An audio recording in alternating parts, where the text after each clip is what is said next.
Düzdür, məktəb illərində mən Füzulini bədii qiraət eləmişəm. Onun bir qitəsi var, məşhur qitəsi bilirsiniz də. Padişahı mülk dinarı deyirəm, rüşvət verib, fəthi kişvər qılmağa eylər mühəyya ləşkəri. Yüz fəsadı fitnə təhriki ilə bir kişvər alır, ol dəxi asar əmn istiqamətdən bəri. Göstərən saətdə dövran-ı fələk bir inqilab, həm özü fani olur, həm ləşkəri, həm kişvəri. Bu qitəni mən axıracan bilirdim, deyirdim, bir neçə qəzəlini də bilirdim. Nəysə, amma ki, dərindən oxumamışdım mən onu Füzulini. Və mən bunu seçilmiş əsərləri oxuyandan sonra dönə-dönə bir dəfə yox, dəfələrlə oxuyurdum, yenə də götürürdüm, oxuyurdum.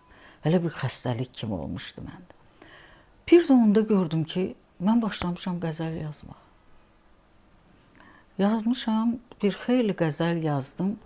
Bir 100-dən çox qəzəllərim dəftərdə apardılar, verdilər tanış mənim rəfiqələrim. Apardılar İncəsənət Universitetində Nizaməddin Şəmsizadə. Ona verdilər mənim dəftərimi. O oxuyandan sonra deyib ki, yaxşıdır, mənalı, poeziyası da pis deyil, amma sındırır, sınıqlar var. Onu da düzəltmək ancaq özü düzəltməlidir də bu adam. Onu kim başqa adam düzəldə bilər, ancaq müəllif düzəldə bilər. Deməli, belə çıxır ki, mən əruz vəznini öyrənməliyəm.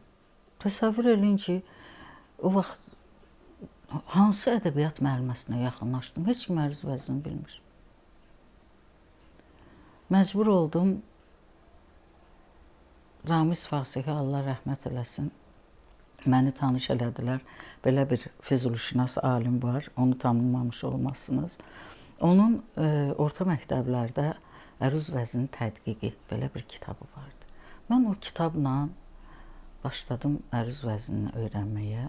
Əkrəm Cəfər oxudum sonra. Sonra Ramiz Fasihlə mənim söhbətlərim oldu. Əruz vəzninin incəliklərini biləndən sonra o qəzəllər mənim gözümdən düşdü. Heç oxumaq da istəmirəm.